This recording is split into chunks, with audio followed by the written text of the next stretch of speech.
¿Tus hijos, niños o adolescentes tienen problema de inflamación de las encías? Posiblemente sea una enfermedad llamada gingivitis.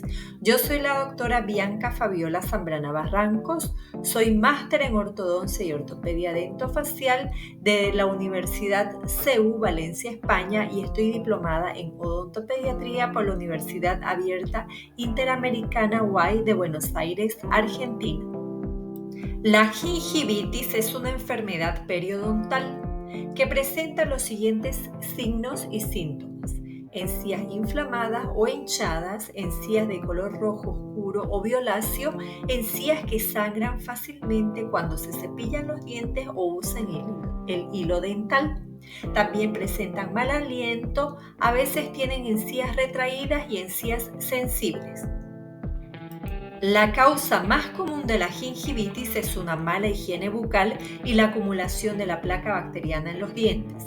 La placa bacteriana es un material formado por bacterias y residuos de los alimentos que se acumulan sobre los dientes, entre los dientes y debajo de las encías.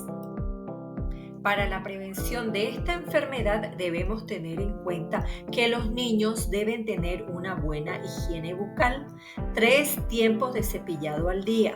Deben realizar consultas dentales con el odontopediatra de manera periódica. Pueden ser trimestrales, semestrales o anuales.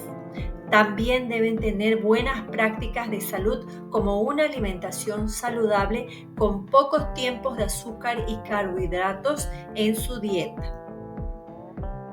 Para cualquier consulta en ortodoncia, ortopedia dentofacial, odontopediatría, odontología prenatal y familiar, nos pueden visitar en nuestra clínica en el centro, en la calle Vallivian, esquina Chuquisaca, en el edificio Oriente, tercer piso, en la oficina 315.